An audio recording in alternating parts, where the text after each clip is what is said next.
Young boss, young boss. We did it. Started from the bottom, now we both trying to fit it. Young boss, young boss. We did it. Two months on swag out, shining through the bed. Young boss, young boss. We did it. Started from the bottom, now we both trying to fit it. Young boss, young boss. Assalamualaikum warahmatullahi wabarakatuh. Kami daripada kumpulan 1.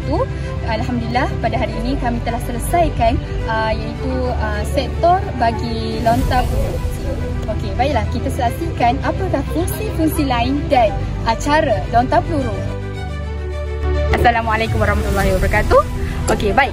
Sekarang saya akan terangkan apakah fungsi-fungsi lain sektor bagi lontar peluru.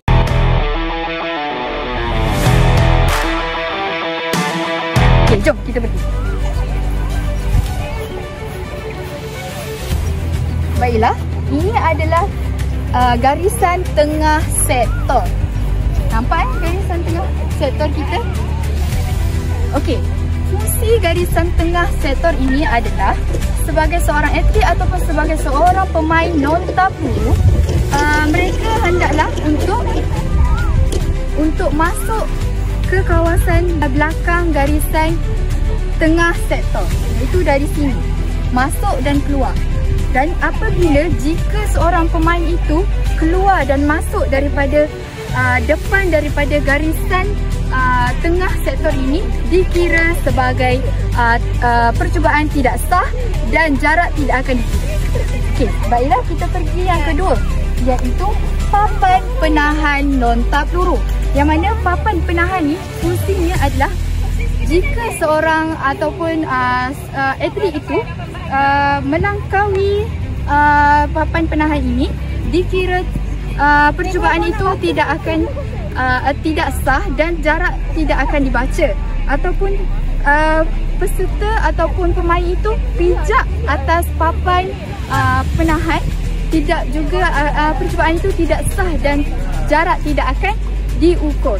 Okey, baik, yang ketiga iaitu kawasan balingan sektor, iaitu kawasan ini adalah kawasan yang percubaan itu akan dibaca dan jarak akan diukur sekiranya lontar peluru itu jatuh di kawasan ini sahaja. Okey, jika seorang atlet ataupun seorang pemain itu melontar peluru di luar kawasan ataupun melebihi daripada kawasan balingan ini, percubaan itu tidak akan dikira dan tidak sah dan jarak tidak akan dikira. Itu sahaja daripada saya. Jom kita saksikan acara lontar peluru. Baiklah, acara pada petang ini akan dimulakan dengan acara lontar peluru perempuan bawah 18. Jadi kita akan mulakan acara dengan nombor P030.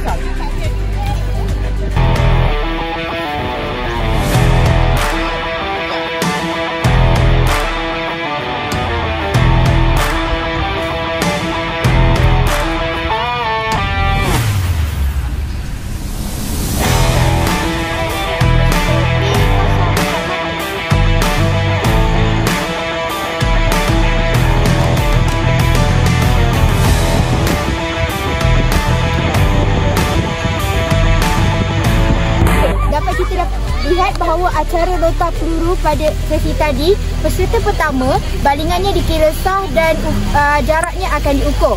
Manakala peserta kedua balingannya, percubaannya tidak dikira sah dan jaraknya tidak akan diukur disebabkan yang pertama, balingan bola keluar daripada garisan sektor, dan yang kedua, peserta selepas membuat balingan, peserta keluar melalui hadapan.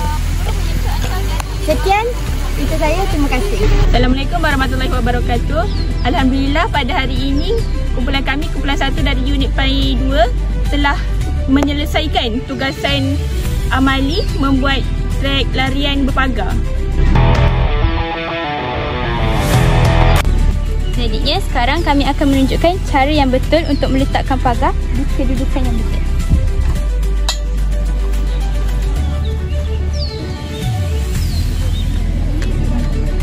Kedudukan pagar ni, kedua-dua tiang ni mestilah di atas garisan penanda pagar.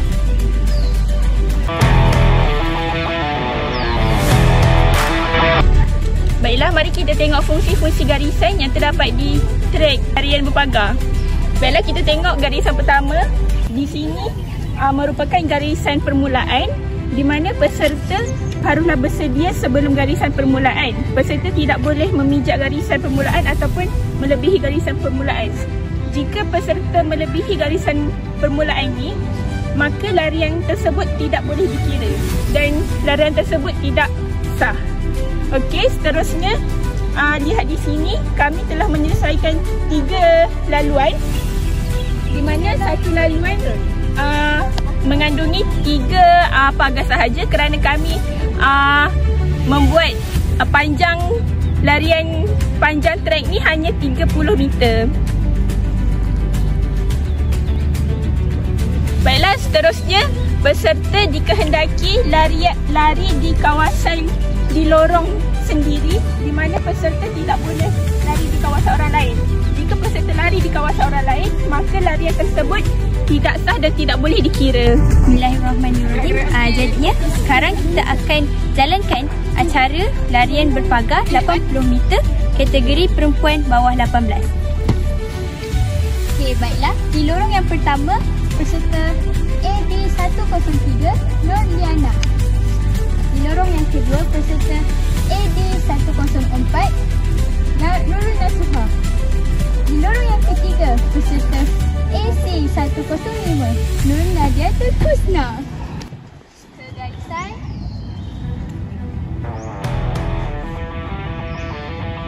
Sedia. Go!